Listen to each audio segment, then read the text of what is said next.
Hey everybody, thanks for watching and welcome to Greek Mythology Volume 1. I want to thank you guys for taking the time to watch and purchase and support.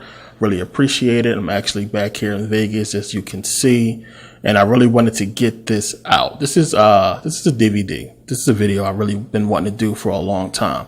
I could have really started out with this video and put this out, but there's so much more information. It's sort of a prerequisites to this video that I wanted to get out and get people to understand before we got into this kind of information. And as you'll see, when we go along, it requires prior knowledge, and as we get deeper into this series, you'll understand why, because it entails a lot and deals with a lot of history that has been hidden from us for too long.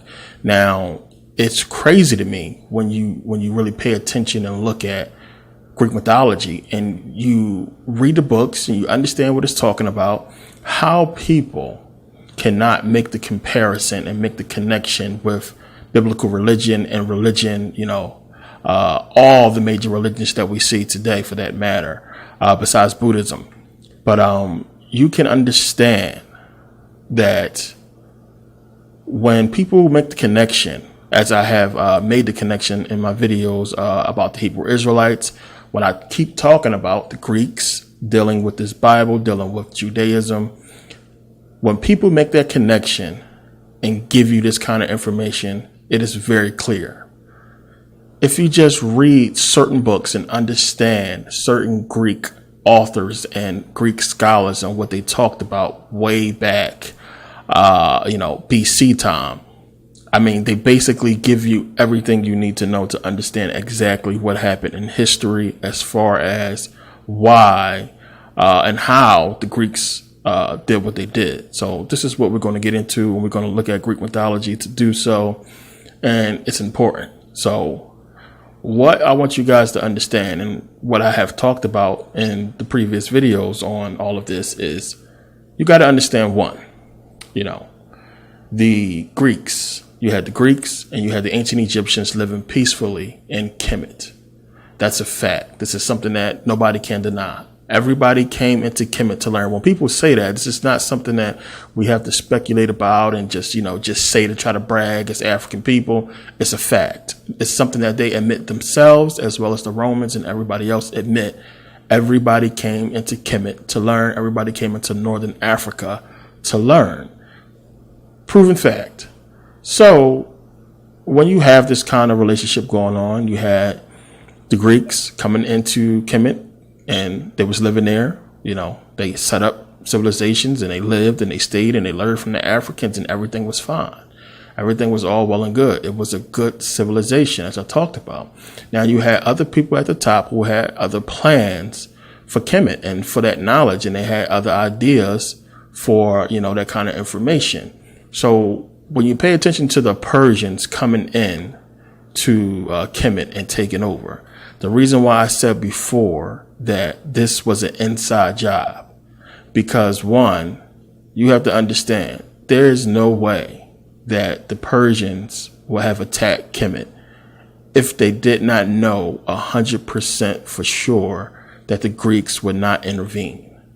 They knew they could not beat the Greeks and the Egyptians at the same time. It would be impossible.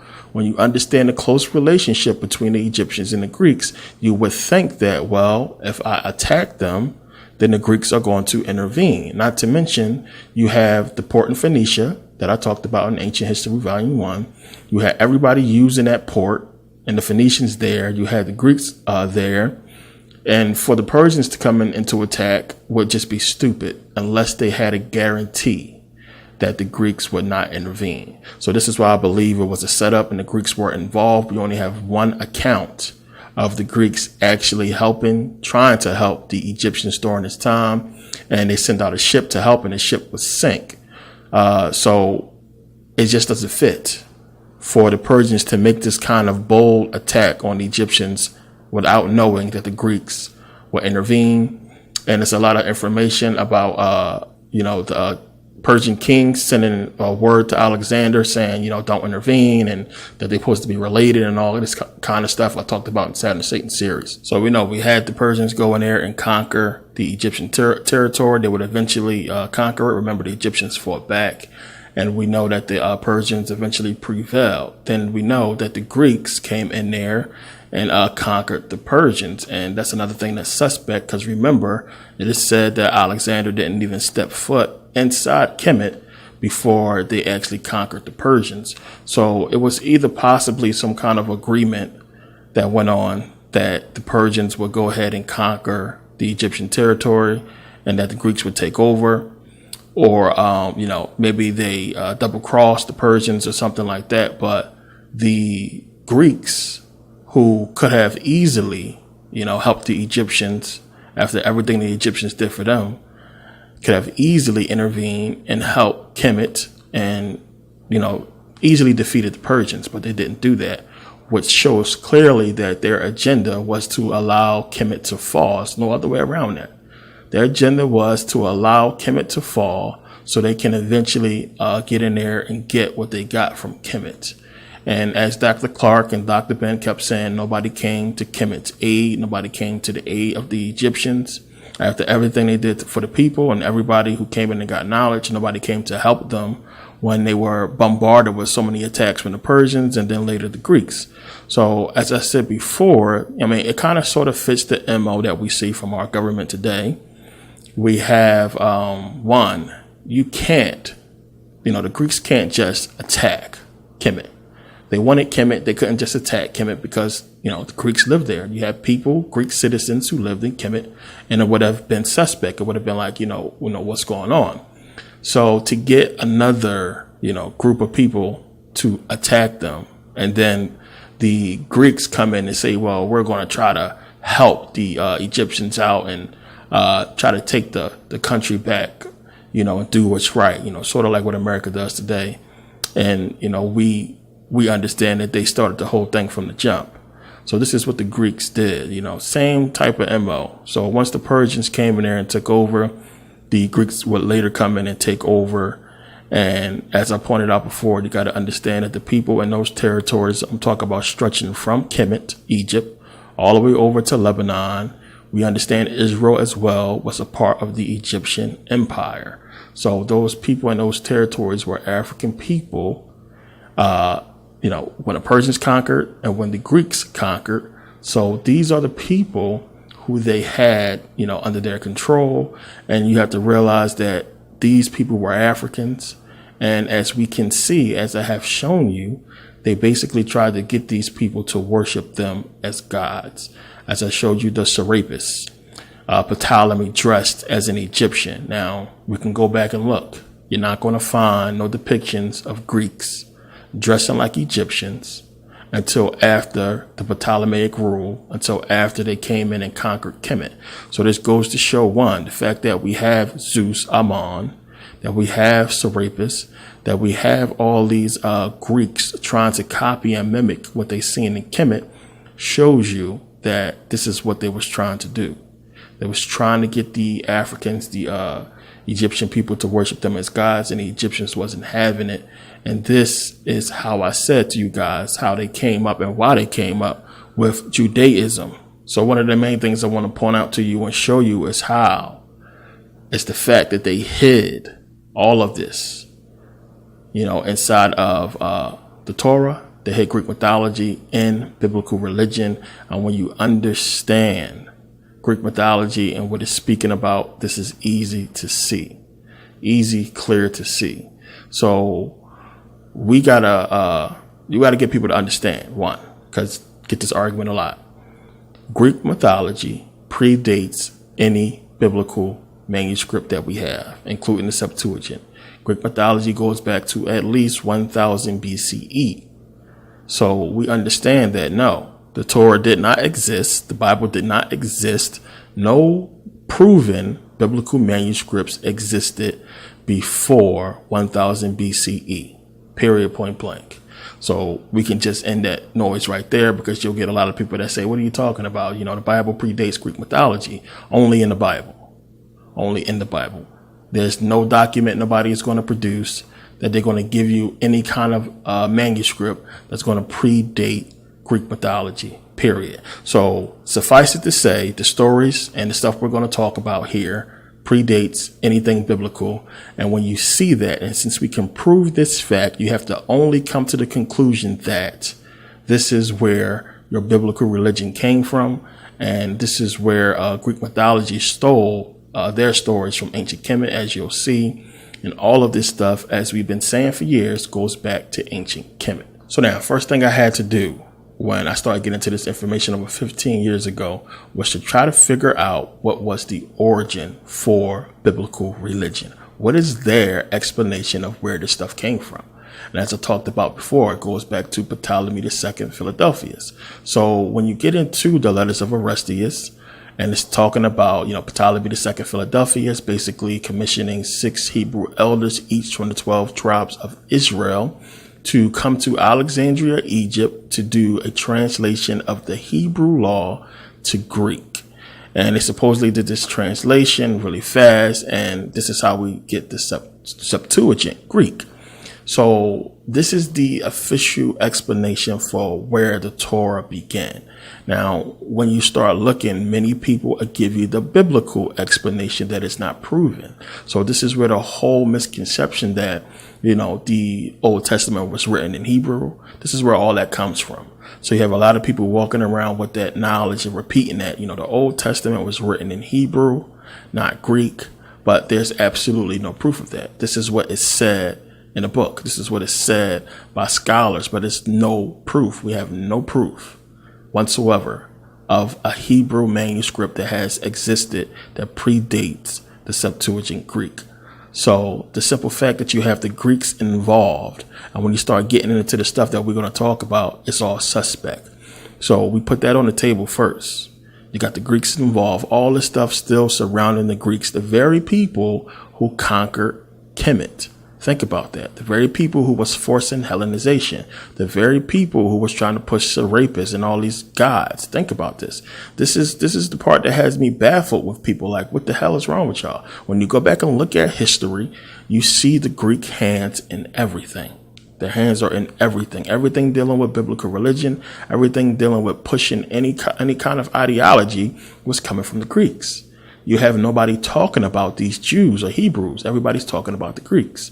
So when we see that, and we see the fact that once you get the Greco-Roman era and the type of conquest these people did, the type of, intellectual domination that these people put on, the people back during those times. I mean, they controlled everything.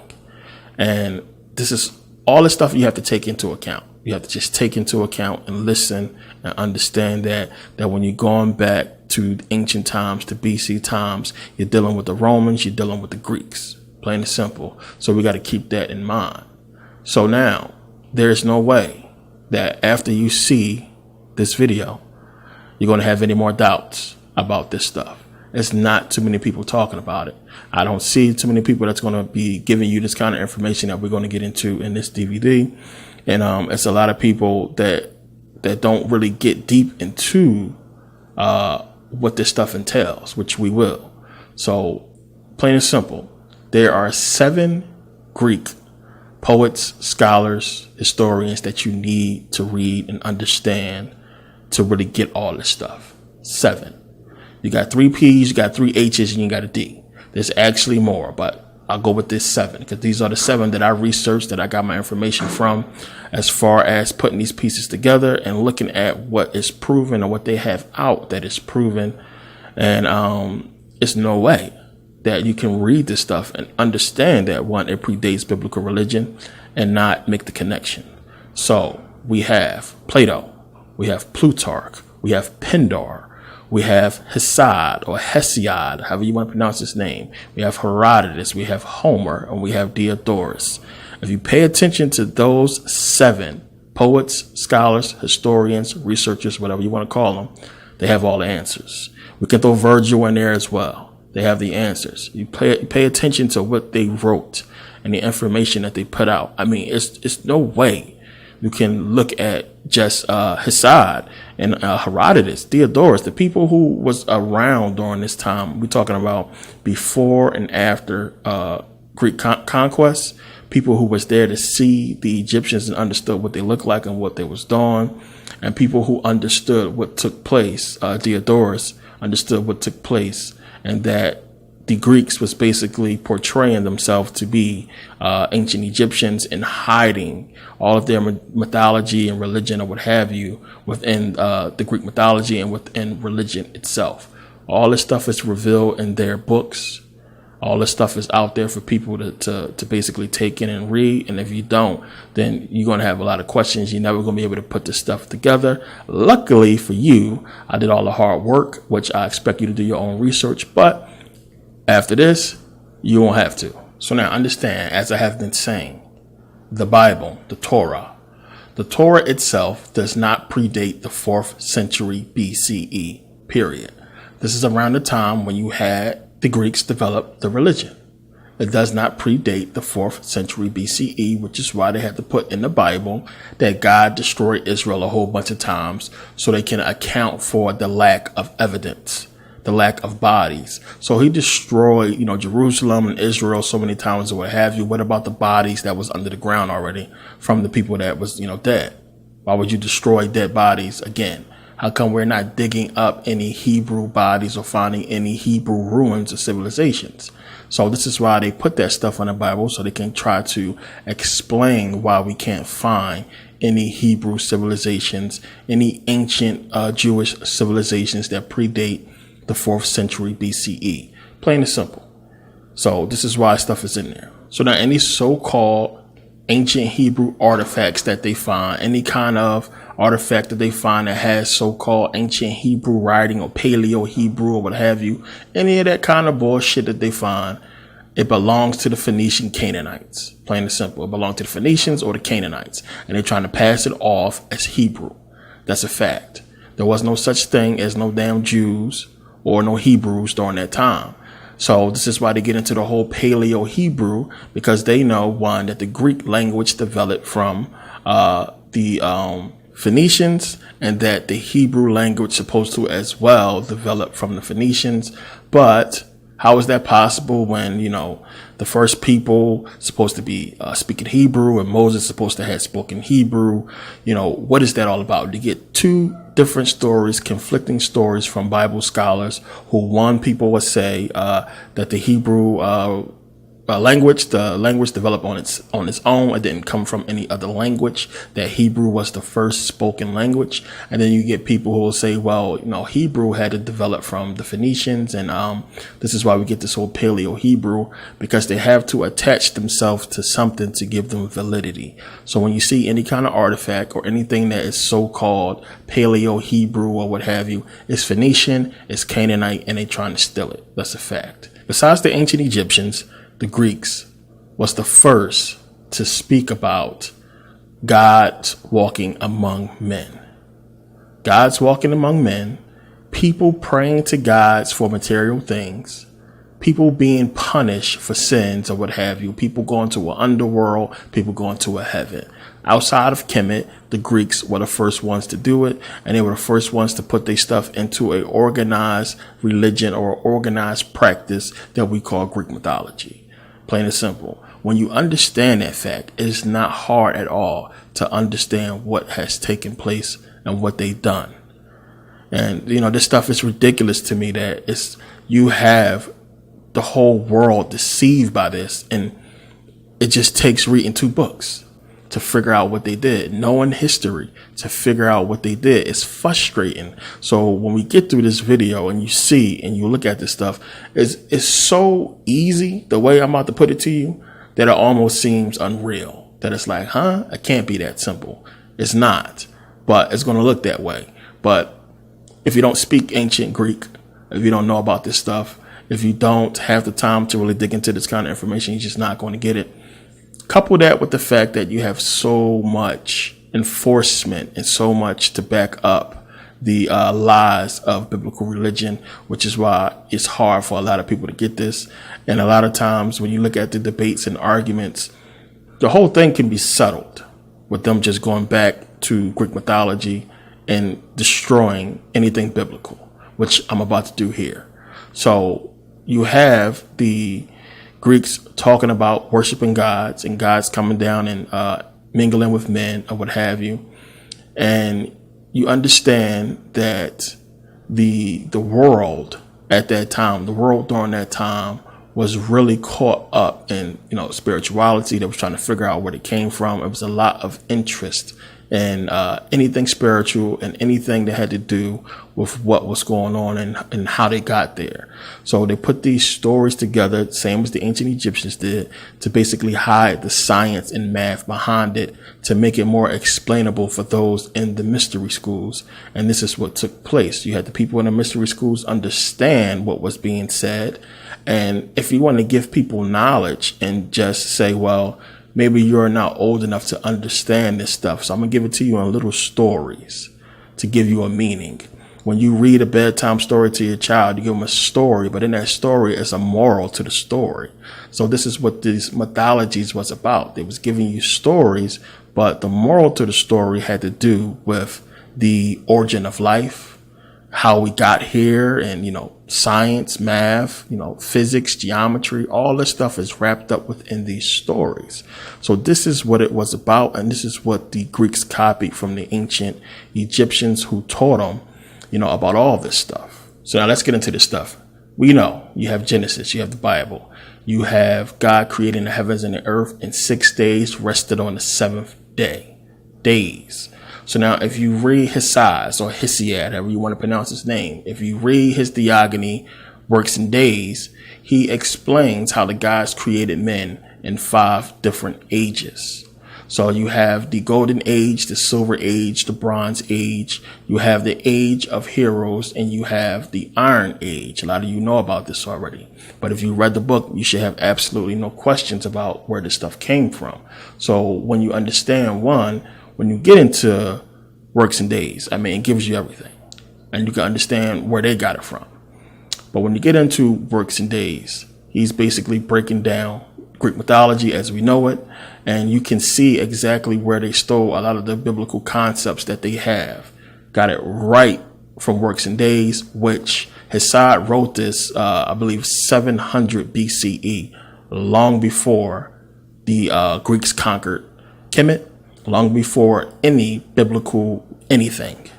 So you have, as you know, in Greek mythology, remember, Prometheus stole the fire from Zeus and gave it to men.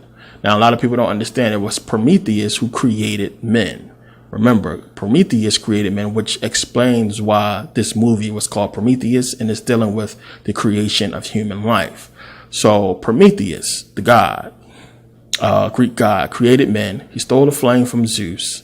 And basically, remember, Pandora was created and released all the ills on mankind because of what Prometheus did. So when you get into Works and Days, let's read here. I'll start here. It says, the lame god molded earth as Zeus decreed into the image of a modest girl. Great-eyed Athene made her robes and belt. Divine seduction and the graces gave her golden necklace, and for her head the seasons wove spring flowers into a crown.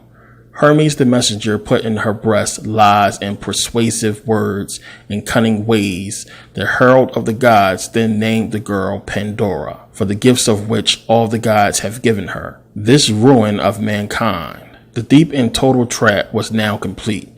The Father sent the gods' first messenger to bring the gift to Epimetheus, and Epimetheus forgot the words. His brother said to take no gift from Zeus, but send it back, lest it should injure men. He took the gift and understood too late.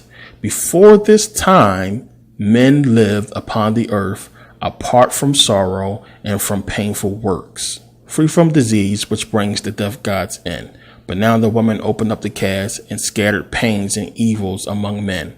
Inside the cask's hard walls remained one thing, hope, only, which did not fly through the door. The lid stopped her.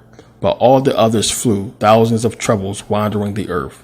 The earth is full of evils, and the sea disease come to visit men by day, and uninvited come again at night, bringing their pains in silence, for they were deprived of speech by Zeus the wise. And so there is no way to flee the mind of Zeus. And now with art and skill, I'll summarize another tale which you should take to heart of how both gods and men begin the same. The gods who lived on Mount Olympus first fashioned a golden race of mortal men. These lived in the reign of Kronos, king of heaven. And like the gods, they lived with happy hearts, untouched by work or sorrow. Vile old age never appeared, but always lively limbed, far from any ills. They feasted happily. Death came to them as sleep, and all good things were theirs. Ungrudgingly, the fertile land gave up her fruits, unasked. Happy to be at peace, they lived with every want supplied. Rich in their flocks, dear to the blessed gods. And then this race was hidden in the ground, but still they lived as spirits of the earth, holy and good, guardians who keep off harm, givers of wealth. This kingly right is theirs. The gods who live on Mount Olympus next fashioned a lesser silver race of men, unlike the gold in structure or in mind, which we'll get into. So it's giving you almost the same kind of concept with Genesis, when you understand that all mankind is doomed because of the actions of Adam and Eve, which doesn't seem fair. Same here in Greek mythology, you have Zeus basically punishing all mankind because of the actions of Prometheus. So when you understand one, Ares, remember, didn't find favor in men, and Zeus didn't really like us either. So, Prometheus still in fire was just the icing on the cake, but you kind of sort of have that same kind of concept with this punishment that mankind receives because of the actions of a few. So Pandora releasing all of the ills on mankind is the same as Eve biting the apple and releasing the same on us and damning us from paradise, because it said before this happened, everybody was, living fine. There was no illnesses, until all of this happened. So it's giving you that same kind of concept. It's also calling Kronos the god of heaven. And we know Kronos is Saturn, Roman Saturn, and Saturn is Satan. So it's giving you these connections here. So you have, Satan being a god of this world, and Kronos being the god of heaven. And when we get through this, you'll understand how all of this is really going to connect and show you that it's all talk about the same stuff, which is obviously clear right now. So one of the things you have to understand, remember it said that death was like a dream, which is a huge hint right there. One of the things you have to understand about in Greek mythology is that when people died, they became demons. So daemons or demons, however you want to pronounce it, we know the word translates to demon. So demons were good in Greek mythology. Demons were not a bad thing. It's what people became. They wanted the earth. They did different things. Either they went to Elysium, which we'll talk about later, or you went to Hades, or you went to the pits of Tartarus, which we'll talk about. And this is what happened when people died, when men died. This is what happened during the Golden Age. So when you read about these daemons, now when you read the etymology, it says daemon comes from the ancient Greek word, which originally referred to a lesser deity or guided spirit. The word is further derived from the Proto-Indo-European daemon, provider, divider of fortune or destinies. Daemons are benevolent or benign nature spirits, being of the same nature as both mortals and deities, similar to ghosts, chthonic heroes, spirit guides, forces of nature, or the deities themselves. According to Hesiodo's myth, great and powerful figures were to be honored after death as a daemon. From Hesiod also, the people of the Golden Age were transformed into daemons by the will of Zeus to serve mortals benevolently as their guardian spirits, good beings who dispense riches. They remain invisible, known only by their acts. So now, if people don't want to accept the fact that you have the ancient Egyptians already talking about an afterlife, talking about an underworld, speaking about gods walking among men or what have you, we can go to the next civilization. We can go to the Greeks, who also spoke about a heaven, who spoke about demons, who has themes that is, related to or the same as biblical religion. Not to mention the fact that we have the Septuagint written in Greek as well as the New Testament written in Greek. All of this stuff is suspect. Talking about a God of heaven, talking about demons or what have you. It's clear as day, what took place. But this was the golden age. When you get into the silver age, it's not so much difference, not so much that happened. The silver age, Zeus made men, weaker than the men during the golden age. They wasn't equal to the men during the golden age, but they still live, in their hundreds. They lived long. They worked though. They tilled the ground. But the problem was they didn't worship the God, so Zeus basically killed them all. And that was the silver age. But we get into the bronze age. Now, in the bronze age, let's read. Real quickly, it says, Zeus the father made a third generation, which gold was the first, silver was the second, this is the third. So Zeus the father made a third generation of mortal men, a brazen race sprung from ash trees, and it was in no way equal to the silver age, but was terrible and strong. They loved the lamentable work of Ares and deeds of violence. They ate no bread, but were hard of heart, like adamant, fearful men. Now I'll stop right there because when you get into the Bronze Age, when you start reading and getting into it, it's a lot to get into. But when you read the Bronze Age and you read the book of Enoch, you can see where they got it from. Everything that they explain in the book of Enoch about how evil men were during that time.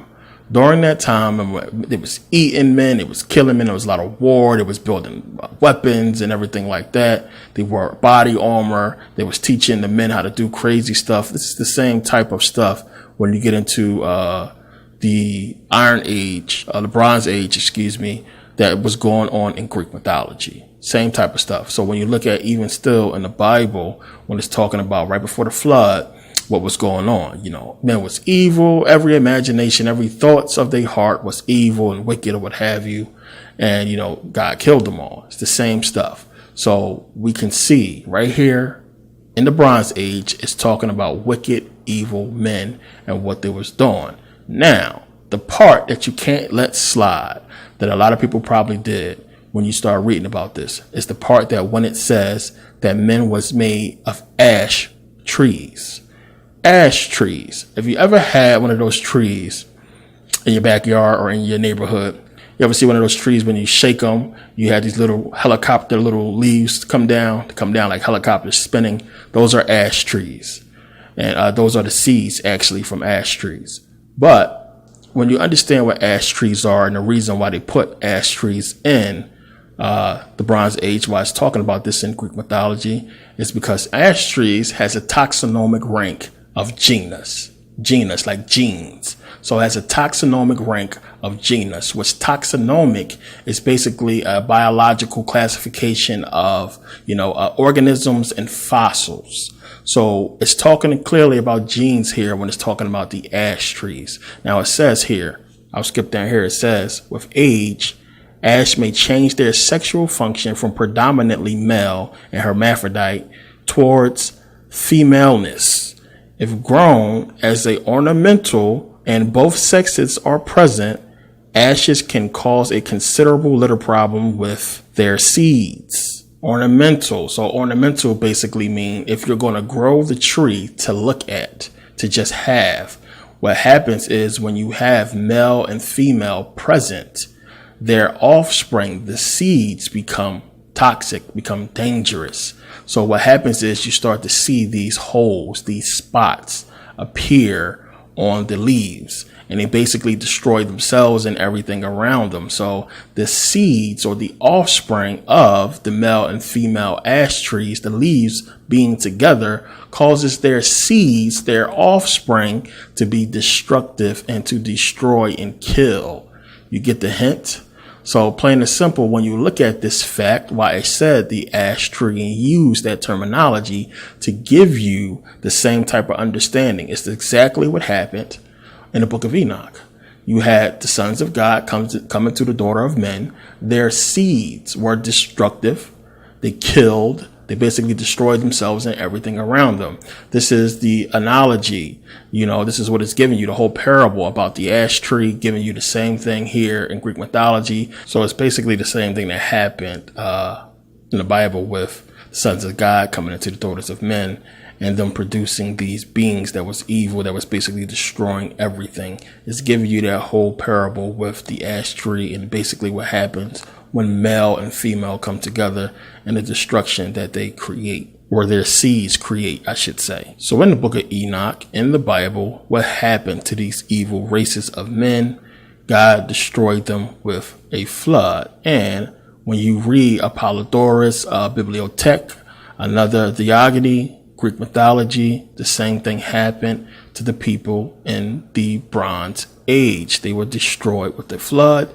This is what Zeus did to them, and where we get the whole Deucalion and Pyrrha story with these evil men in the Bronze Age being destroyed with a flood.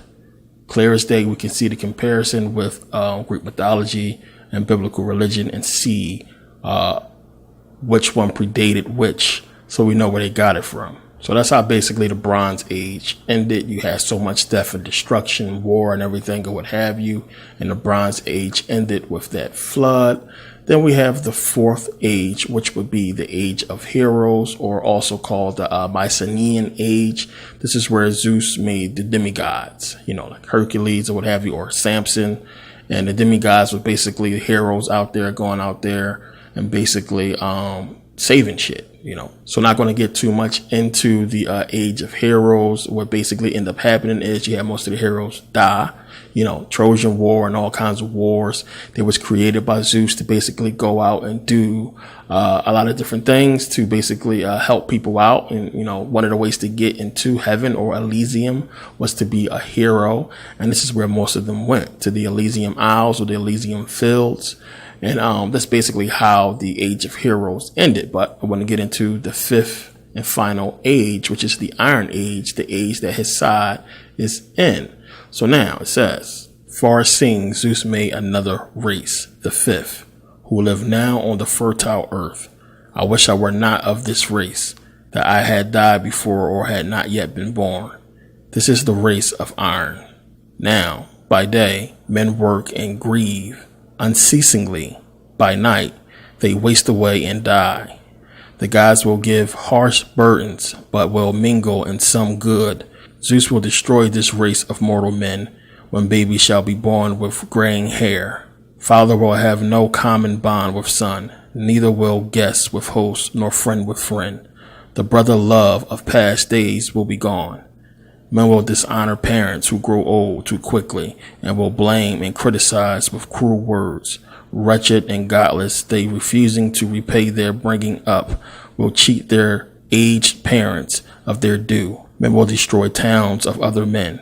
The just, the good, the men who kept his word will be despised, but men will praise the bad and insolent. Might will be right, and shame will cease to be. Men will do injury to better men by speaking crooked words and adding lying oaths. Now I'm going to skip down here. It says, but there are some who will till the fields of pride and work at evil deeds. Zeus marks them out, and often all the city suffers for their wicked schemes, and on these men from heaven the son of Cronos sends great punishment, both plagues and famine, and the people die. Their wives are barren, and their villages dwindle according to the plan of Zeus. At other times the son of Cronos will destroy their army, or will snatch away their city wall, or all their ships at sea. You lords take notice of this punishment. The deathless gods are never far away. They mark the crooked judges who grind down their fellow men and do not fear the gods. 3 times 10,000 watches over men, immortal, roam the fertile earth for Zeus. Clothed in a mist, they visit every land and keep a watch on lawsuits and on crimes. One of them is the virgin born of Zeus, Justice, revered by all the Olympian gods. So now when you go on to finish reading about what happened during the Iron Age, you understand that this is where the gods leave Earth. They leave Earth, Zeus leaves, And he basically vows to come back and basically destroy, the race of men, destroy the people or what have you. So this is basically how the Iron Age ends, with men being alone and the gods leaving and not communicating with the people. And this is where, we basically are. And this is where Hesiod is basically speaking about what has happened and the ages that came before. Now, when you pay attention with Zeus, you can just see, one, how he is exactly like the God of the Bible, does good things, does bad things, evil stuff. You can see how these people, the Greek gods, have sort of emotions like men. It's the same thing with God, jealousy and rage or what have you.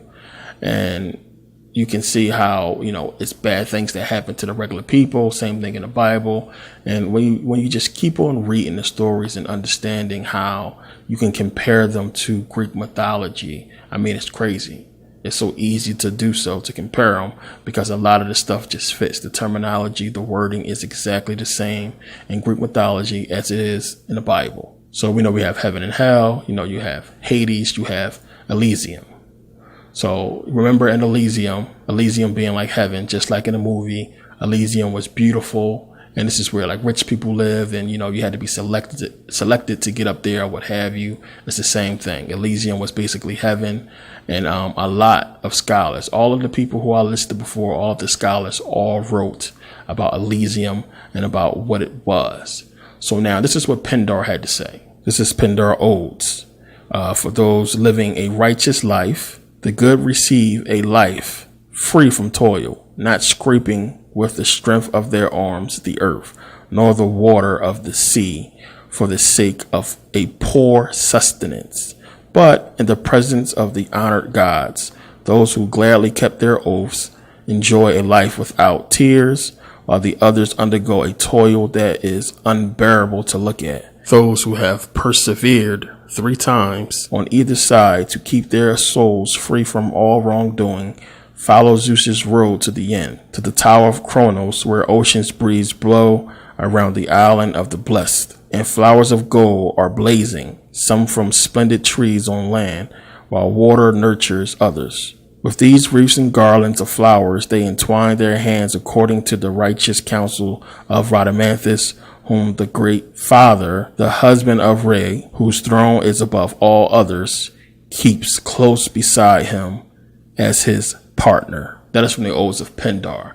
Now, when you pay attention to Greek mythology, you have some scholars who write Kronos being the god, the ruler of the underworld.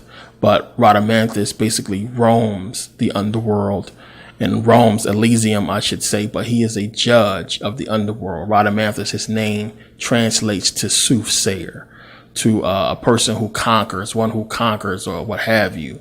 So Rhadamanthus is also put there in Elysium. He is the son of Zeus and Europa. Remember, Europa is where Europe comes from. Now, according to a lot of Greek scholars, a lot of Greeks who wrote about Elysium was actually on Earth. It was supposed to be at the far western edge for all you flat earthers, edge of the planet, of the Earth. So now this is what Plutarch had to say about Elysium. Now I'm going to read this briefly. Plutarch says, "These are 2 in number, separated by a very narrow strait. They are 10,000 furlongs distance from Africa and are called the Islands of the Blessed." Now this is what Diodorus said. Diodorus, in his first book, suggested that the Elysian fields, which were much celebrated by Grecian poetry, corresponded to the beautiful plains in the neighborhood of Memphis, which contained the tombs of that capital city of Egypt. He further intimated that the Greek prophet Orpheus composed his fable about the afterlife when he traveled to Egypt and saw the customs of the Egyptians regarding the rites of the dead. Now, Diodorus' first book, Library of History, Book 1. So now, when you look at the synopsis, it's saying here, Egypt, the origin of the world and of civilized life. The gods, the first men. Egypt, the land, the Nile, and its flooding. Egypt, the first kings. Egypt, customs and religion. This is why I tell people to follow Diodorus, because when you understand what he wrote in his writings, he basically is one of the only Greek scholars besides Herodotus who a lot of people distort his work, who basically was giving it to you straight up, was telling you that, you know, the Greeks basically, when you pay attention, is taking this stuff from ancient Egypt and repurposing it for their own gain, for their own benefit. So when you get into a lot of his work, he goes into what the ancient Egyptians was talking about. Now, let me point something out, because you're going to get confused, a lot of people. All of this stuff, and this is going to sound crazy, it's going to make a lot of people skeptical and doubtful, but you got to understand, you can't trust none of this stuff. You have to go into every single bit of all of these scholars and their work and think about it and say, well, possibly somebody came in there and changed what was said, or took out or added some things to a lot of the works. It's very tough. This is why you got to keep doing research and keep looking before you just accept what they were saying, because a lot of stuff possibly was changed. But when you can find what these people are talking about from multiple scholars and find actual facts and proof to back up what they were speaking to, then you can rely on a lot of these scholars more so. This is what I have found to be true with Diodorus and with Herodotus, which I know a lot of people say Herodotus is not proven true, but a lot of stuff that's important, his works is proven. So I pay attention to these Greek scholars because a lot of them really put out this information, because what you got to understand was everybody wasn't in agreement on what happened, plain and simple. And you had a lot of people who started to understand the spirituality of the ancient Egyptians and what they was doing and how all that was taken away. And a lot of people didn't have faith in the direction that the Greeks was headed. But when you take a step back and look at it all again, we see this stuff dealing with the same things we see in biblical religion. We look at Egyptian mythology and we see it's talking about the same things corresponding with Greek mythology, or Greek mythology corresponding with Egyptian mythology. All this stuff is talking about the same stuff. And as we understand it, going back to energy, vibration, frequency, and what have you, when you get really deep into it. So we see clearly in Greek mythology that they're talking about the planet Saturn.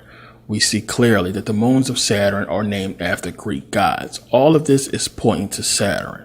Again, when you start getting into this stuff, it's a reason this stuff is corresponding with these things. And when you get deeper into it, you start to understand what they're talking about, as we'll get into down the line.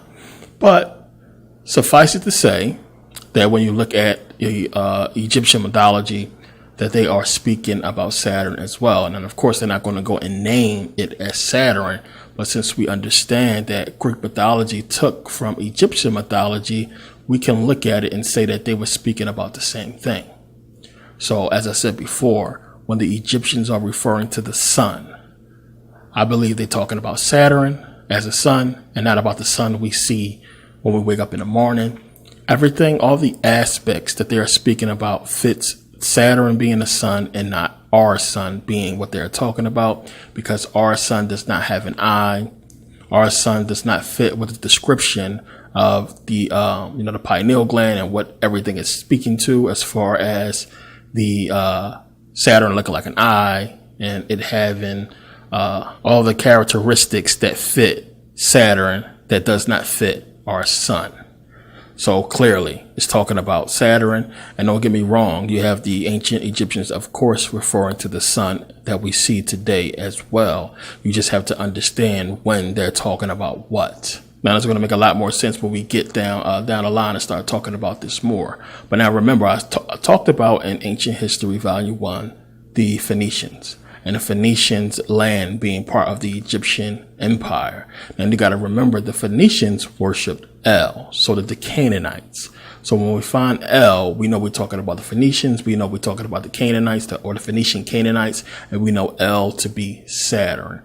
Now, what they'll tell you when you look and you start digging and doing this research, that another name for El was Elah, I-L-A, Elah.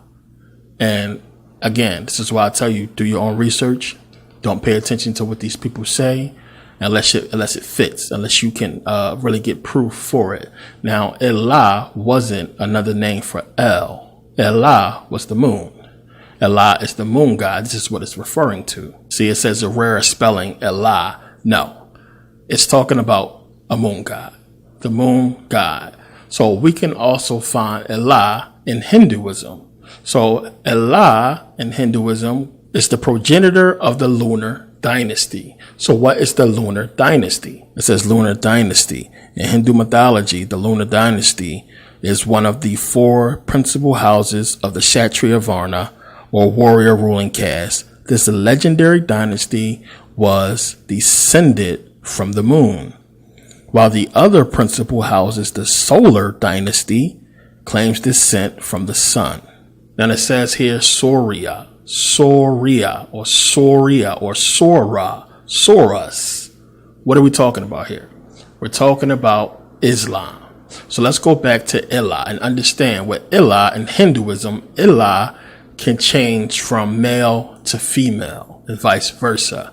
So it says here, as a woman, Ilah married Buddha, the god of the planet Mercury and the son of the lunar deity Kshatriya, which Kshatriya means moon god. So Ilah married Buddha, or Buddha Graha, which Buddha Graha is the god of Mercury. Now it says here, Buddha in Punic mythology is also a deity. He is also known as Soumya, son of the moon. So what these researchers have not put together or are not telling you is you have El, Saturn god, god of Saturn, and Ilah, El Ilah, which they changed to Al Ilah. Now the thing is, when people start seeing this Ilah, they started separating it, which they should, as the moon god. But when they seen it in reference with El, they figured it was another name for El, knowing that it had to deal with the moon. There's no way you can separate the two. You can't see Ilah and think it's another name for El, which is why I don't know why they put that there. But Ilah is the moon. So you have El Ilah, and what they don't understand that the ancients had already figured out was the connection between the moon and the planet Saturn. So what El Ilah became Al Ilah, and so on and so forth. Alat, Al-Uzza, Manat, daughters of the moon god Sin. Whatever you want to do to break it up, to make it fit. It's going to correspond with the moon. And of course, you have a lot of people in the Muslim faith, Islamic faith, that can't accept that their religion is based off moon worship. But when you go back and do the research, that's all they did back in ancient Mesopotamia. Remember, Sir Leonard Woolley was the one who had found one of the largest temples of the moon in Mesopotamia.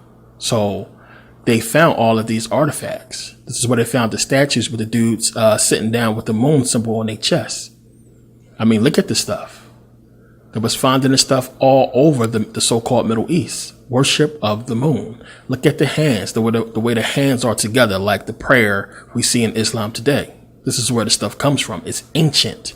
It predates Islam. The stuff was found in the Chaldees. Remember, they found the stelas. Remember, it has the moon symbol on the stela. They've been finding temples of the moon throughout the Middle East for years.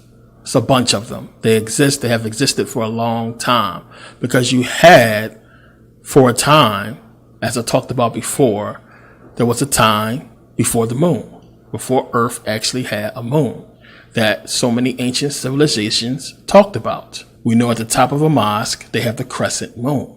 We know that they use a lunar calendar. We know that the new moon marks the first day of Ramadan. So we can find the moon in Islam easy, clear as day. Now, it's the star part that people get confused about. What is the star? The star is clearly Saturn, plain and simple. So this is what it's talking about when it says El Ilah. Ilah, the moon god. El, Saturn. So we see them with the crescent moon. We see them walking around the Kaaba, which is the black square symbolizing the planet Saturn. And this is what it's going back to. We can see it clear as day. You have Saturn, you have the moon, you have El, you have Ilah. Clear as day. So as I said, the ancients, they remember there was a time before the moon. And as many people have talked about, as far as Saturn putting out this frequency and vibration and the moon picking it up, it's a reason why they coupled Saturn, and the moon. So a lot of people will tell you, researchers will say, well, they believe that's where it came from. Remember, who built the moon? If you read the book, where did it come from? And you have these civilizations speaking about a time before the moon. This is what they talked about. So you can imagine, as I said, the moon just appearing, there had to be a major event for these people. And all kinds of, temples and monuments went up to the moon who just, appeared. And this is what El Ilah is. They put them together. El Ilah. So you have Isis, the moon, Ra, the sun, El, Saturn, Israel. It's just that simple. So when you look at these stelas and carvings, that's exactly what it's saying. You have the two suns and you have the moon. So they're telling you one sun, Saturn, which was a sun, and the moon. A lot of people look at these depictions and they wasn't able to put it together of what they mean. There's two suns up there. Clearly that's a sun symbol. Why is it two? There's two. And you can see the one with the waves symbolizing Saturn, as I talked about before in previous videos. So you have these ancients back then marking Saturn, the sun, and the moon. El Ilah, or Israel. Plain and simple. And the stuff, it goes back far when you pay attention and look. And in none of this stuff can we find anything alluding to, this, what they believe Islam to be. It's the moon. It's the moon. It's just tough. And it's crazy that we have all of this death and destruction because people refuse to read. People refuse to do research and to look at where this stuff truly come from. And it could be found within their own history, their own ancient history. I mean, they can walk around there in Mesopotamia and Iraq and find these temples with the worship of the moon. But a lot of them find this stuff and they have no knowledge, so they automatically believe it goes back to Islam when it goes back to moon worship. Worship in the time when the moon came into existence from the planet Saturn. When you look at the stones and look at the facts, they put all three. This is exactly what they're telling you. So now in Greek mythology, of course, you have the same thing. You have moon worship. You have multiple moon gods and goddesses. So you have Selene. Selene would be the Roman Luna dealing with the moon. Now, Selene is sister to Eos and Helios, which we know Eos is the goddess of the dawn or the daylight or the sunrise. And Helios, of course, the god of the sun. So we find in Greek mythology, long before Islam, here you have the moon, you have the sun. Plain and simple. Put them together. So we're talking about the same thing, talking about the same stuff. You're going to find, as I said before, with all of these religions going across the world, ancient and present, going back to ancient Kemet, going back to the same stuff. Now, our modern day religions, the main three stem from the Greeks. The Greeks were the only ones that was, closest to Kemet to get this kind of knowledge. And we know that in Heliopolis, which is in Egypt, you had the temple of the sun or the temple of the phoenix in Heliopolis, where the Greeks came in and studied with the masters, the grand masters of ancient Kemet, the ones who basically taught at the mystery schools. They went to Heliopolis. When you look at the glyph for Heliopolis and the temple of the phoenix or the sun, this is what it looks like. And you can clearly see you have that cross at the top. You start breaking the stuff down and getting into it, you can't escape the facts. The stuff is so blatant, it's so obvious, it's not hidden. They just know you won't look. And even if you look and find it, so what? It means nothing to them. They are in power. The people who taught at the ancient Egyptian mystery schools were the real Masons, the real Grand Masters, the people who had the real knowledge. They was almost equivalent to the pharaohs themselves. They was right below them. These were who the pharaohs looked to. These dudes had all the knowledge. Plain and simple. Of course, the pharaohs did as well. And you had the Greeks come in and learn and get this knowledge and get this information and begin to apply it to their civilization and begin to do exactly what the ancient Egyptians did, as far as make up Greek mythology and deify things and create these deities and gods to basically hide math, science, astrology, or what have you. This is what they did. So, of course, once they got to a point where they realized that the spirituality involved in what the ancient Egyptians was trying to do, they did not want to accomplish. Their goal was strictly material and to stick with the materialistic world. So they let Egypt be buried in sand, and they wanted to completely forget about it. They took all the manuscripts, they took all of the information, and whether they kept it or not, whether it all burned in the Library of Alexandria or not, they was content with the outcome because they had enough information to do what they want. They didn't care about the gold, the diamonds, the jewels, or what have you, all that stuff that's still under the sand, all of the stuff that was uncovered later on. As I said before, they didn't worry about that because they already had more than enough information to execute their agenda. And we are here today bearing witness to them executing their agenda still to this day. Now, I don't think people realize how much Greek mythology is in so much of our everyday life, how in almost every movie that has to do with any kind of fantasy or what have you, you are dealing with stuff that we can find in Greek mythology. It's just that simple. Now, I talked about before how we can look at the Marvel universe and how Marvel was based off of ancient Kemet. Stanley said it out his own mouth. Now, when you look at those old Marvel characters, it's clear as day. You can clearly see they come from Kemet. So you had Marvel, which basically deal with Egyptian mythology. You mix in a little bit of Norse legends and other stuff within Marvel, and that was Marvel. So you have Marvel dealing with Egyptian mythology, and you go to DC. DC clearly dealing with Greek mythology. You have Greek mythology in Aquaman. You have Greek mythology in Captain Marvel, and of course, Wonder Woman. Now, the Wonder Woman movie, I believe it just came out on Blu-ray. It was in the movies not too long ago. And clear as day, if you've seen the movie, it's basically right out of the comics, plain and simple. They did Wonder Woman in the movies exactly out of All-Star Comic number 8, which is the first appearance of Wonder Woman. In All-Star Comic number 8, we first get Wonder Woman, and you can see here clear as day, this is exactly how it starts in the comic. It's the same way it was in the movie with the plane crash and her finding him in the water or what have you. Same stuff. So now, what is Wonder Woman's real name? Diana.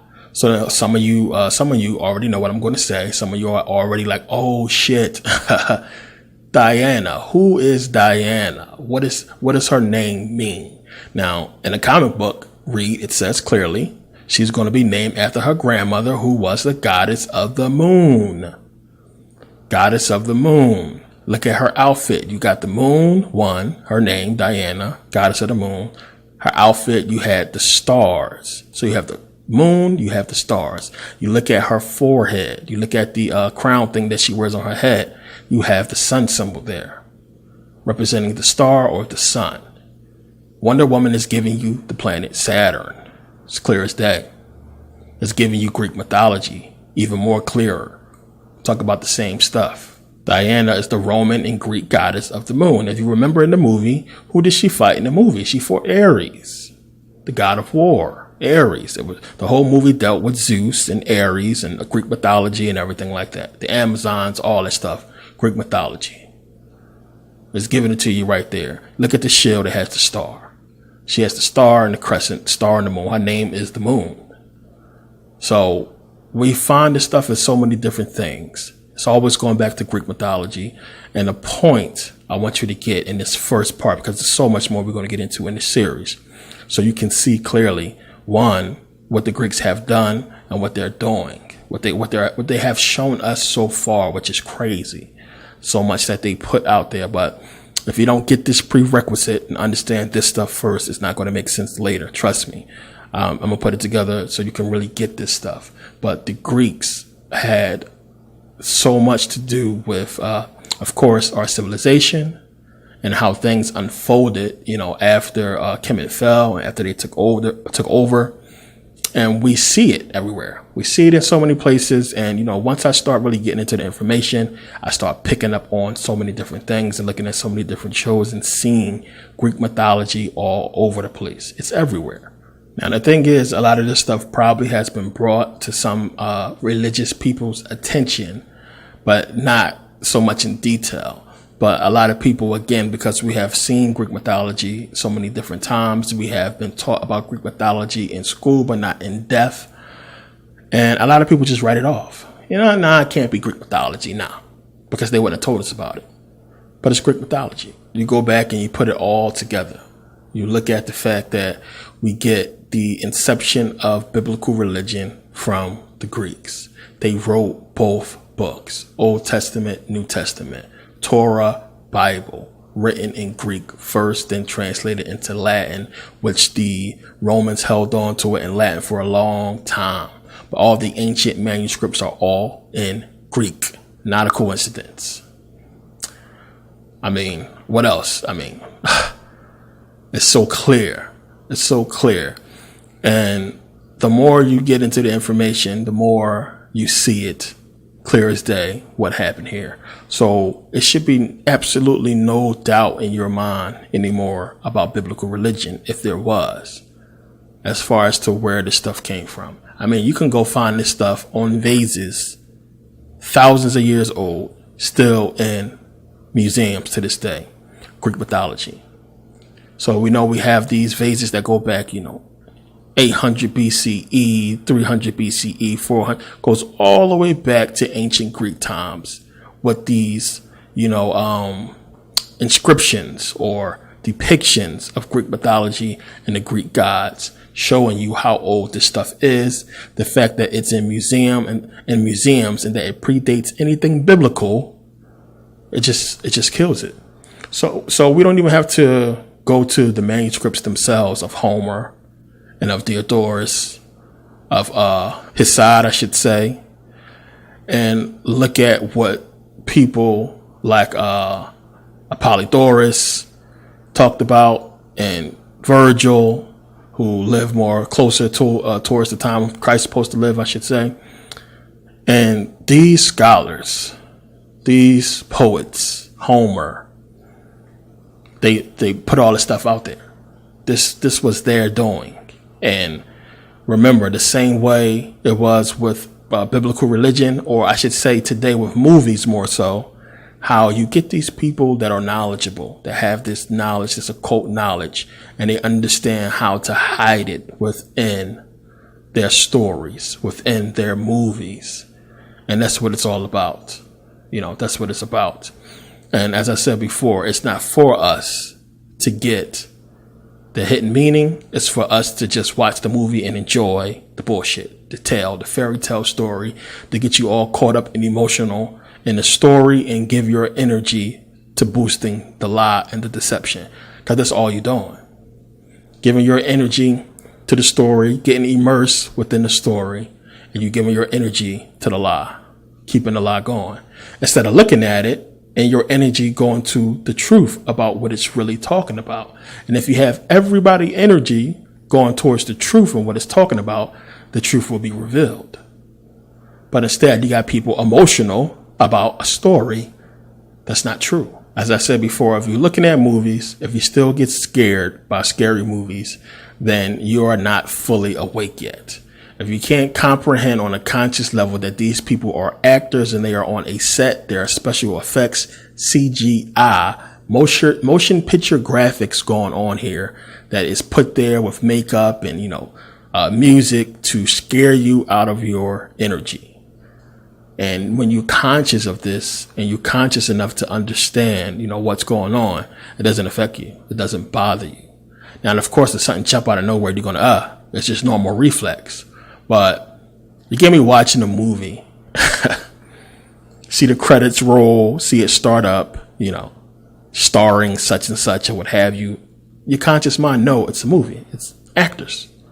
What are you scared of? So it's just something for you to practice ridding yourself of that kind of fear and you giving energy to this stuff. But it's all movies. What do we talk about? We talk about the movies. We're talking about Hollywood. And who owns Hollywood according to everybody? The Jews. The Jews own Hollywood. Remember, people always say, well, the Jews responsible for everything. The Jews responsible for slavery. The Jews responsible for this and that and this and that. The Jews run Hollywood. But who are the Jews really? Who are they? Goes back to the Greeks. Remember, the Greeks created the Jews. They created Judaism. They created the Hebrews. So who's really running what? The Greeks, the Romans, the white man. Plain and simple. So when you pay attention, and you start to see this, it start to, take shape in front of your face, that we're talking about two different people here. When you look at the citizens of Israel, take a look at them. They look mixed. When you look at the real Jews in power, look at these people standing around the president. They look like white men, because that's what they are. It's a big deception right in front of your face. These are the people who hide behind the Jewish garb, the Jewish beard, the name, but they are really Romans, really Greeks, really white men. And we always say Jews run the world. The Jews, the Jews, the Jews. The Jews killed Jesus. The Jews, the Jews, the Jews. Who are they? You have people masquerading as Jews, but are really white men. Steven Spielberg. You see these people who claim Judaism. What are they? So we get that understanding that these people are really Romans, white men in power, using Judaism to cover up who they really are. And if you are smart and you have some kind of, knowledge, you understand that if you want to gain any kind of power in this world, if you are in the eye of these people in power, if you want power, if you want to keep your position or grow your position, you go to the wall.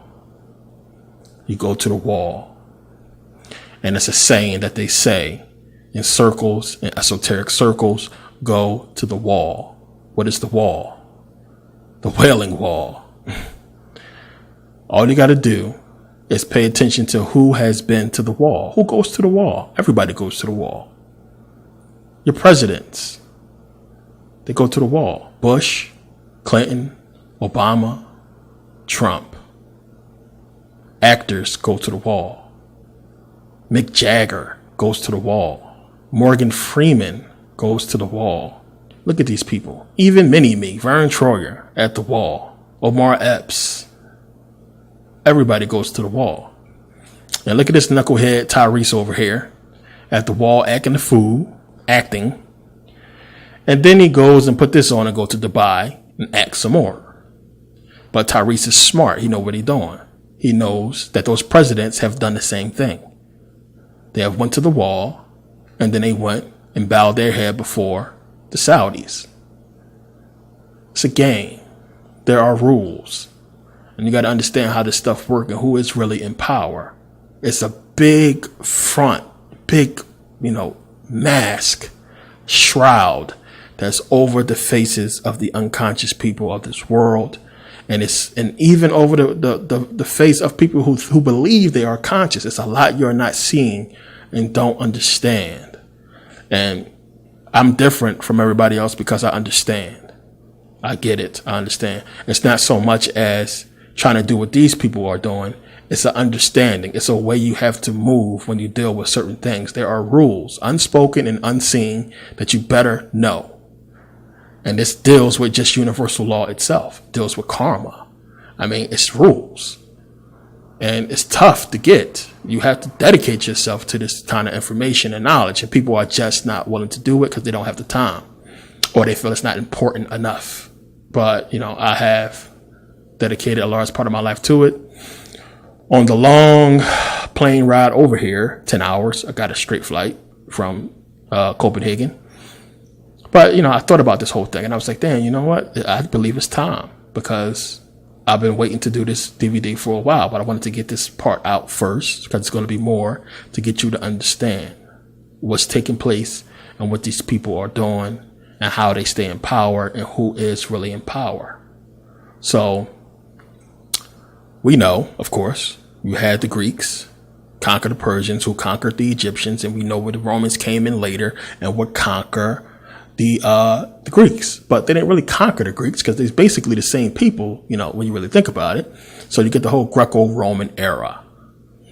And you have to still think about it. When you have Greco-Roman, how the hell could some Arabs come in and defeat both the Romans and the Greeks? Because now you have the Arabs in Egypt, of course. But you got to understand, a deal was struck, a deal was made. And this is why you have the Saudis, the family, the descendants of the people who made that deal, while they are kings. And you have these families, these people who are on top, who are ruling. And it's a huge deception that it's not as old as people think it is. I mean, it's old, but it's not that old, because you can go back to a time where we was in power before them. We're talking about as early as, the 13th century, where you had African kings. We still do, but not in power the way they was back then. So if they've been to the wall, 9 times out of 10, they sold you out. They sold us out. As I always say, I don't jump on the bandwagon for none of these celebrities. Believe it or not, a lot of them, when they get in, they have absolutely no clue, but they get trapped. And some people speak out in their own ways or what have you. And it's a lot of clues that a lot of people leave. The problem is, no matter what you say, and this is probably why a lot of them sell us out, because you can walk right up to a Christian with a book with every bit of proof that you need to, convince a rational person of anything. And, they'll call you a demon. They'll call you crazy.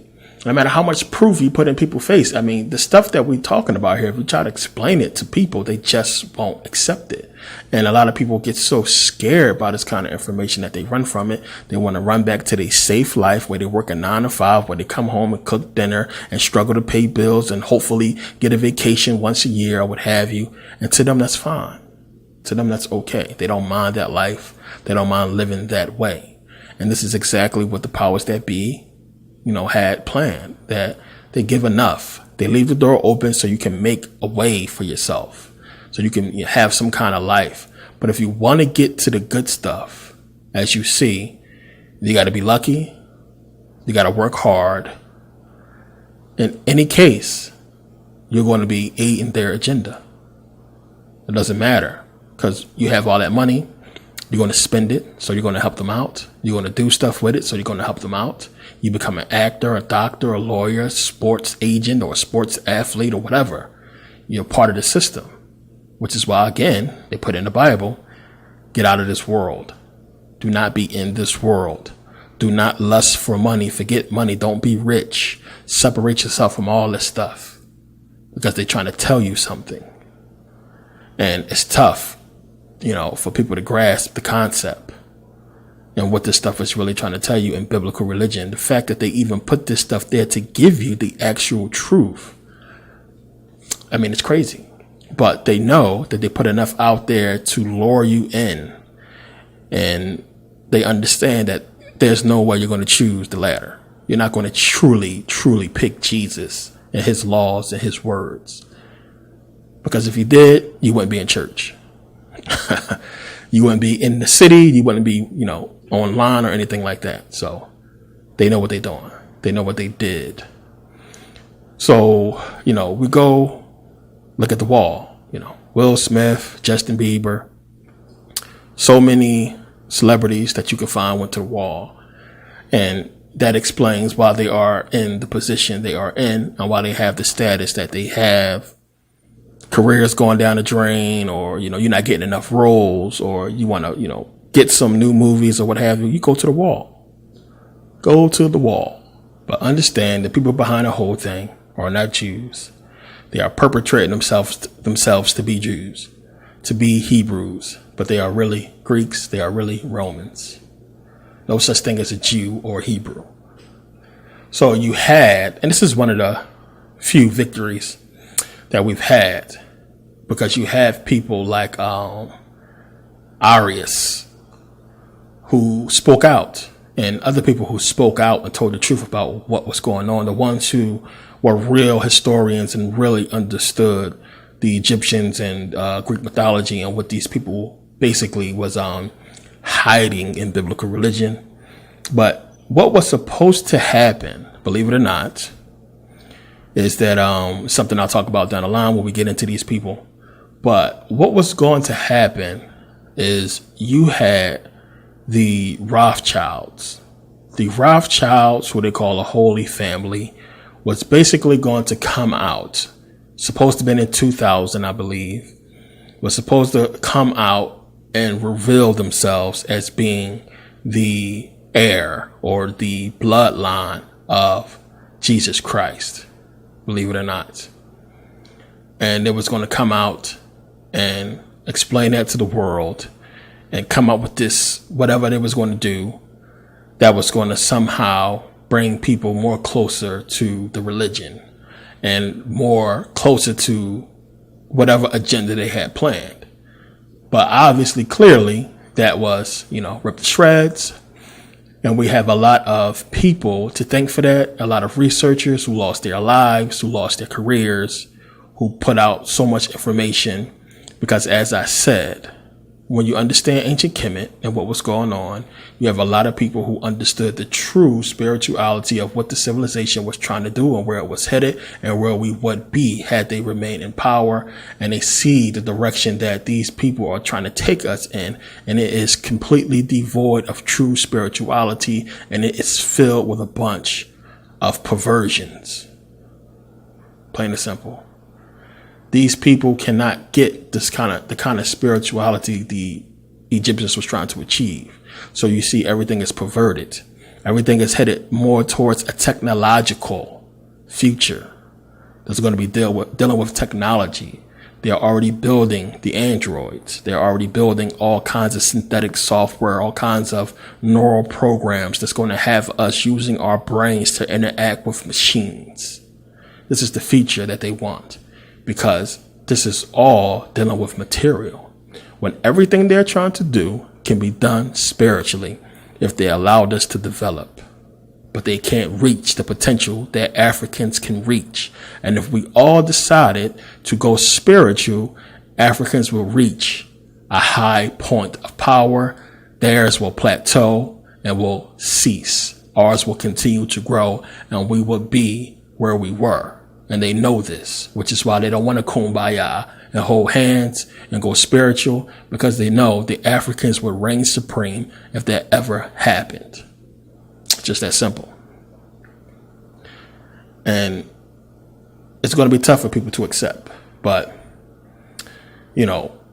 just to give you another example, let's go another one let's go back to Greek mythology real quick. And let's go to the garden. Not the Garden of Eden, the Garden of Hesperides. Some of you know what I'm talking about. The Garden of Hesperides. What is that? They get into the Garden of Hesperides, and depending on which author you read from, there were either 3, 4, or 7 Hesperides. The Hesperides were these women who basically guarded the tree. This tree had golden apples that, if bitten, will grant immortality. Sounds familiar? To make it sound even more familiar, they were joined by a serpent dragon named Ladon, who, if you read in Greek mythology, depending on which one you read from, not Zeus, but Hercules kills Ladon. So you have, clear as day, the Garden of Eden story as far as the serpent and the women and the fruit and immortality right there in ancient Greek mythology. But we know we could find it in Kemet as well, minus the serpent. But the tree is there. So it's game. It's game over. When you understand, as I said before, all of this stuff comes from the Greeks and the Romans. They created Judaism, Christianity, and Islam, all of which they control still to this day. So what we're seeing today is small time. It is, an agenda ongoing. Their ultimate goal is to completely get rid of anything organic, truly natural, and have us in a information digital, computer machine age. Plain and simple. And everything being controlled electronically, wirelessly, not naturally, not dealing with anything natural, anything organic, any real stuff, everything artificial. Look what they're doing to the food. It's artificial everything. Artificial stuff to make it taste like the real stuff. It's sick. It's crazy. what they are and what they're doing is right in front of your face. Not real reality. We're going to make actors to fake this stuff, to make movies. It's fake. We're going to fake the events of something, the actions of something, and make a movie out of it. Everything is fake. Everything deals with some kind of mimicking, some kind of copy. Nothing is real. And we get immersed into this stuff. And we watch movies and we watch all this stuff, and everything is just entertainment to hide away from the true agenda, which eventually their goal, they don't want to get rid of us all, but they want to wipe out as many Africans, as many black people as possible. The knowledge I'm giving you, they want gone. They want it all gone. It's all going to be gone eventually. YouTube is not going to last forever. Something will eventually happen to where all of the data, everything is erased and it's gone. People laugh and joke about putting out DVDs and everything like that. Yeah, people ask for DVDs, by the way, but of course I was putting them out because this reason. Digital can get erased. It's better to have a hard copy. Multiple copies if you can. But I have everything backed up. I have everything hard copy, soft copy. So the information must carry on. That's what's important. And this is my job, to carry the information. I'm just a small piece of what has to take place in order for us to succeed. And it seems futile. It seems like it's something that's impossible, but it's not. Because you have to understand the universe and the nature of it, and the fact that they cannot do this forever. We don't know how long they will keep it up, but it won't be forever. That's for damn sure. These people are smart. They know what they're doing. And yeah, we had the Jews put Obama in office when Obama came in, but a lot of people don't realize that, the reason why we've seen all of the police killings and the racism we continue to see and everything when Obama came into office. Remember, this started as soon as Obama came in. We have an Oscar Grant and everything like that. Then Trayvon Martin and Mike Brown. All of this was during the Obama administration. Before Obama came into office, even when Bush was in there, of course, racism existed, but it's nothing like we see it today. With the cops killing and everything that we see, and that's so crazy and obvious, and all these racists coming out of the closet. It wasn't that way. Why? Why they had to make this happen when Obama came in? Because Obama's black. Mixed, whatever you want to call him, he looks like a black man. If he didn't tell you he had a white mother, you would never think he would. That he did. So the reason why is because, one, a monumental amount of white females and white people voted for this black man to become their leader. Think about that. Think about that to the psyche of these people. You had all these white people overwhelmingly vote for a black man to be their leader because he spoke well. He made so much sense. He was really elegant and really had an ability to put his words together correctly. And they bought it. They bought right into it. And is that all it takes for a black man to be educated, to put on a suit and speak well, speak the truth and talk about things that you want to hear and he has your attention? Yeah. Because we all stupid. And they understand that. And they had to combat that because now you have a black man in the White House, the leader of the free world, so to speak, and of these white folks. Black people walking around pounding their chest like, yeah. Sticking our chests out like, finally, thinking something good gonna happen. But there's no way in the world they was gonna let us kumbaya and come together and basically, unite off of Obama. They couldn't allow that. They couldn't let that happen. So the whole racism card, the whole racism thing had to be played to keep us separated during the Obama administration. He had to be attacked racially. He had to be attacked as far as the way he was running the country.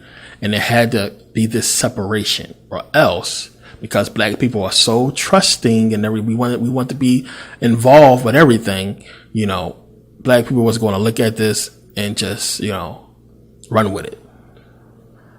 And white people was going to join in And a lot of healing could have took place under Obama if he was like a true, real president. A lot of good things could have happened from that, or people could have taken that lead and said, you know what, this black man was voted in by all these white folks. Let me take the lead on this and put out more unity themed things, more movies on unity, more commercials on unity, and let's push this thing.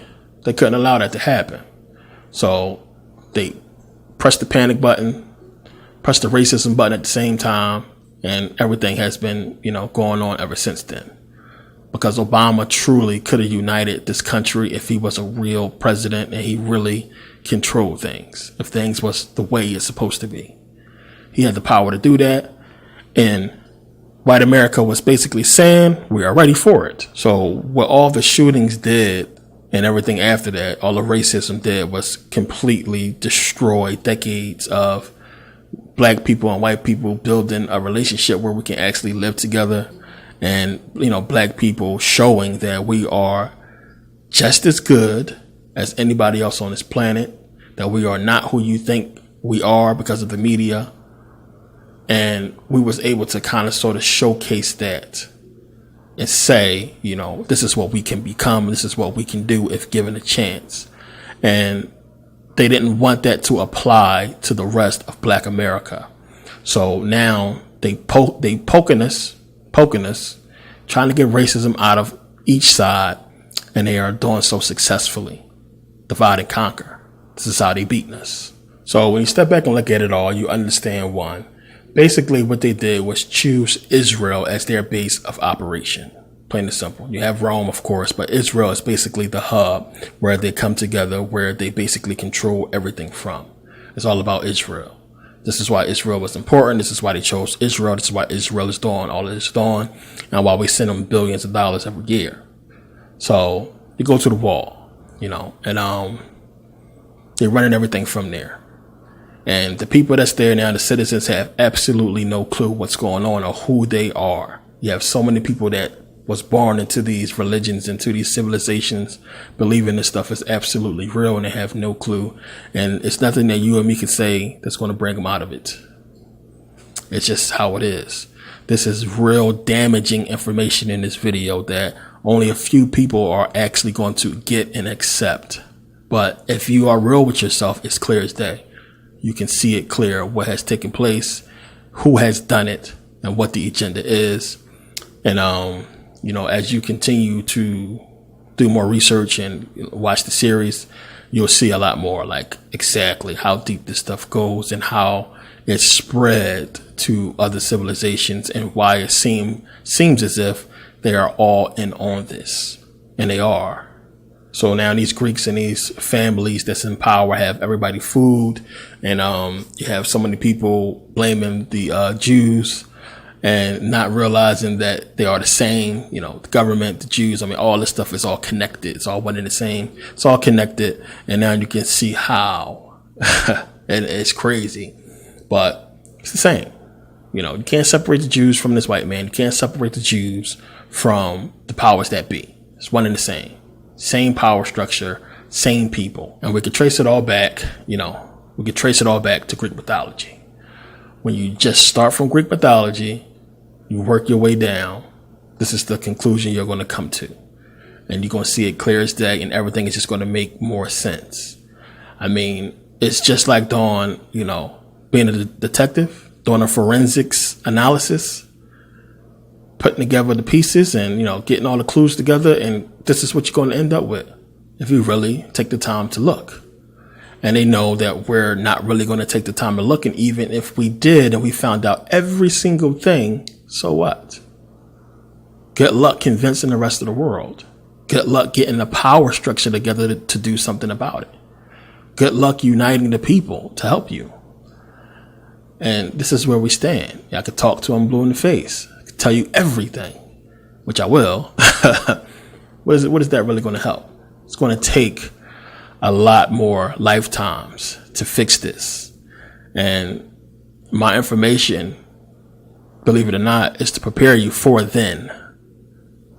to prepare you to get this stuff in you, to understand that, in your lifetime, I highly doubt there will be any real change. In fact, I believe these people will have their new world order soon, within our lifetime. I'm not saying it's going to be the baddest thing in the world and, it's going to be, chaos or what have you. But if we keep going in this direction, it will be, but as long as people keep waking up, which I'm glad to see people are, then, our energy can sway, can change things. And this is what they're trying to take more control of, to use us to create this reality, which is going to basically help them complete their agenda. And that's basically what it boils down to. So, as I talked about in the frequency video about, the baseball game, which, surprise, surprise, Houston won the World Series. And you go back and you look, you had the Boston bombing, and then you had the Boston Red Sox win the World Series. You had the hurricane in Houston, then you had the Houston Astros win the World Series. Easy as day. Stuff like this, you're supposed to go bet money, which I did, which I won. Plain and simple. Won me some money. Because I said, you know what? If the Houston Astros get into the playoffs, and they get past the first round, they're going to win the World Series. Prior knowledge. So what did I do? I bet some money. And I came up. But this is the kind of stuff you can do when you pay attention to this type of stuff. But as I was trying to point out in the frequency video, these people, they can somehow predict or see the future. Trust me on this. They can see the future. They know what's going to happen. They know what actions they take that's going to be successful or unsuccessful for them. And this is why they move the way they move and why they do certain stuff the way they do. But they still leave patterns and they still leave clues and ways that you can see what's going on. But clearly, they have seen us revolt and they have seen us win, which is why they are not in power right now, because something that they want to do, they can't, because it's going to lead to their downfall. So keep that kind of stuff in mind, because they are one move away from people, just taking this shit over, from people uniting, people coming together. So they can't keep this stuff up forever. And as long as we keep getting this knowledge out there and keep, taking this stuff in, we got a shot. So this was Greek Mythology Volume 1. And I wanted to get this out, while I was still in my head, and really set the stage for the rest of the series that's going to be deep. It's a lot of stuff we got to get into, but this was part 1. I want to thank you guys for taking the time to watch and purchase and support, which I always appreciate it. I'm getting settled in, a lot of running around to do. I'm going to be putting out a lot of DVDs coming up because I got to take a little break. Got some work to take care of, business stuff. And, I'm going to be in America for a little while. So I have stuff to take care of, stuff I got to do. So I probably won't be able to upload too many videos or what have you. So I want to get this stuff out now. But, after that, I'll be, right back to work. Of course, right back to putting out videos, DVDs. But I want to get this stuff out now and get, a bunch of videos out and, keep everything going. So, yeah, I want to thank you guys for taking the time to watch and support. And, follow me on Instagram. If you got an Instagram and you ain't following, follow me at The Real Merkaba. And I'll see you guys next video.